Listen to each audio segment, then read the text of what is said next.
people help to make that a reality? About doing what they're supposed to do. For example, I see a lot of young black people today shucking and jiving. They will make man-tan moreland and step and fetch it, cry with shame. And by doing the things that you see advertised in BET and things of this type, they need to come back and have a feeling of self-esteem, feelings of self-worth.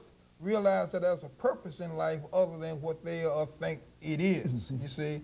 And to feel that there's an obligation, that there's a meaningful purpose in life, that you are obligated to better yourself and better your race and then better mankind. Maybe not necessarily in that order, but try to accomplish all of them as much as you possibly can. I'm not clairvoyant. I have no special message that I can offer to young people other than to say, have feelings of self-esteem, you see, and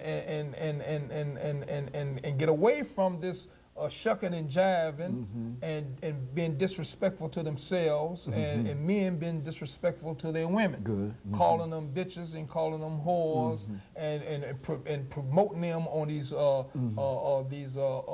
BET videos as if they are prostitutes and whores and women of low esteem. Black women ought not allow themselves to be treated that way, and black men ought to stop talking and treating women that way. And then maybe somehow we can have enough dignity by which we can do what Charlie Houston always said, I'd rather die on my feet than live on my knees. In a lot of ways, we are still living on our knees. We are still shackling ourselves. We're still chaining our minds as if we were still in slavery. And the only way you can be free is to be a part of some kind of decision-making process that affects the quality of your life. And the only way you can do that is to be leaders in the community. But as long as you are not a leader to the community and then somebody else make decisions for you that's going to impact the quality of your life, then you cannot at the same time say that you're free. And you think that all of them should be ready to participate this season in these political campaigns that are coming up? They need a vote. They need to participate in the political campaigns because this is one of the few real moments in their life where they will be able to participate in the decision-making process. Now, just because they're treated equal does not make them free. Because slaves were equal, but none were free. To be free, you have to have the power of self-determination, the power to take. Free people have the power of self-determination, the power to participate in the decision-making process that affects the quality of their lives. And you get in that position by going to school, getting educated, getting these jobs and getting these careers and positions by which you can then be in that kind of position to participate in the decision-making process. Vote so you can participate in the decision-making process. Become leaders in the community so you can participate in the decision-making process. Be on the school board so you can participate in the decision-making process. And if you can't do that, then you have not had any effect upon the quality of your life, and by not having any impact upon the quality of your life, then you can't say you're truly free. You're just equal among all the other slaves in this world.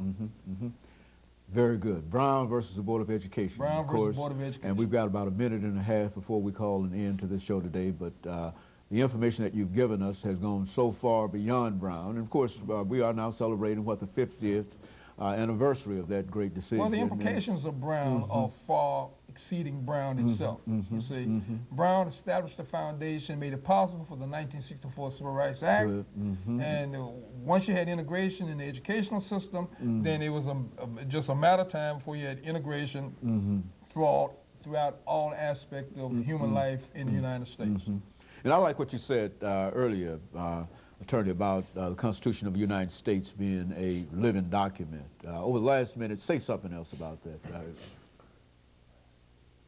The United States Constitution does not say what it says it says. The United States Constitution says what the Supreme Court says that it says. And the Supreme Court will always interpret and reinterpret that Constitution to make it say what the society needs for it to say at that very moment.